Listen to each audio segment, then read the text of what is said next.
நாங்கள் எல்லாரும் பாசத்தோடு கூப்பிட்டுக்கிட்டு இருந்த கேப்டன் விஜயகாந்த் சார் இன்னைக்கு நம்ம கூட இல்லைன்ற செய்தி வந்திருக்கு. நான் பெங்களூர் ஷூட்டிங்கில் இருக்கேன். ஆனால் என் மனசெல்லாம் அங்கே தான் இருக்கு. ஏன்னா என் வாழ்க்கையில்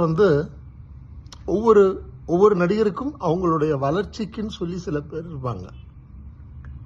என்னுடைய வளர்ச்சிக்கு விஜயகாந்த் சார் இருந்தார். நல்லா நடிக்கிற, சின்சியரா பண்ண அப்படின்னு நிறைய அட்வைஸ் கொடுத்தார். இன்னைக்கு அதை பற்றி சொல்றதெல்லாம் வேஸ்ட். ஆனால் ஒரு மனிதரை பற்றி நல்ல விஷயங்கள் பேசும் பொழுது, அது நடிகர்களாக இருந்தாலும் சரி, தலைவர்களாக இருந்தாலும் சரி, சேவை செய்தவர்களாக இருந்தாலும் சரி, அவங்கள பற்றி பேசும் பொழுது ஒரு சில விஷயங்கள் மிகைப்படுத்தலோட பேசுறதுன்றது ஒரு வழக்கம். ஒரு மேடை நாகரிகம் கூட. ஒரு ஸ்டேஜில் உட்காந்துருக்கும் பொழுது அவரை பற்றி பேசுங்க அப்படின்னு ஏதாவது சொன்னாங்கன்னா அது நம்ம பேசுறது வழக்கம். ஆனால் கேப்டன் பொறுத்த வரைக்கும், கேப்டனை பற்றி நம்ம பேசினது, எல்லாரும் பேசியிருக்கிறது இது வரைக்கும் ஒரு 20% தாங்க. அவர் பண்ணியிருக்கிற அவ்வளவு தர்ம காரியங்கள், நல்ல விஷயங்கள், இதை பற்றியெல்லாம் சொல்லணும் அப்படின்னா ரொம்ப சிரமம். ஒருத்தருக்கு முழுசா தெரியாது அவர் எவ்வளோ நல்லது பண்ணியிருக்கிறாருன்னு. அவர் ஃபைட்லாம் நேரில் பார்த்துருக்கேன். என்ன ஸ்ட்ராங்கான ஒரு பர்சனாலிட்டி. இன்னைக்கு அவர் இல்லைன்னும் போது மனது ரொம்ப கஷ்டமா இருக்கு. எனக்கே 30 வருஷம் ஆயிடுச்சு சினிமா இண்டஸ்ட்ரியில். அவரெல்லாம் இன்னும் நல்லா வாழ்ந்துருக்கணும். இன்னைக்கு அவர் இல்லை. அவருடைய ஆத்மா சாந்தி அடையணும்னு எல்லாம் வல்ல ஈஸ்வரி பெருமானையும் அம்பாளையும் வேண்டிக்கிறேன். ரொம்ப நல்லவருங்க, ரொம்ப நல்லவர். நாங்க எல்லாரும் பாசத்தோட கூப்பிட்டுக்கிட்டு இருந்த கேப்டன் விஜயகாந்த் சார் இன்னைக்கு நம்ம கூட இல்லைன்ற செய்தி வந்திருக்கு. நான் பெங்களூர் ஷூட்டிங்கில் இருக்கேன். ஆனால் என் மனசெல்லாம் அங்கே தான் இருக்கு. ஏன்னா என் வாழ்க்கையில்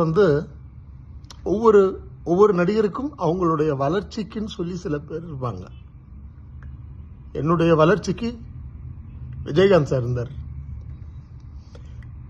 நல்லா நடிக்கிற,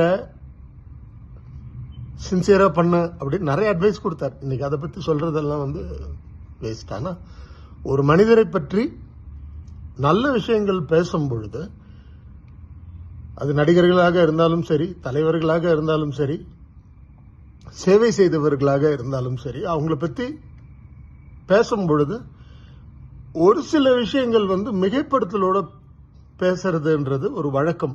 ஒரு மேடை நாகரிகம் கூட. ஒரு ஸ்டேஜில் உட்காந்துருக்கும் பொழுது அவரை பற்றி பேசுங்க அப்படின்னு ஏதாவது சொன்னாங்கன்னா அது நம்ம பேசுறது வழக்கம்.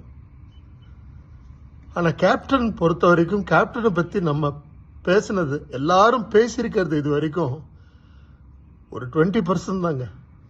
அவர் பண்ணியிருக்கிற அவ்வளவு தர்ம காரியங்கள், நல்ல விஷயங்கள், இதை பற்றியெல்லாம் சொல்லணும் அப்படின்னா ரொம்ப சிரமம். ஒருத்தருக்கு முழுசா தெரியாது அவர் எவ்வளோ நல்லது பண்ணியிருக்கிறாருன்னு.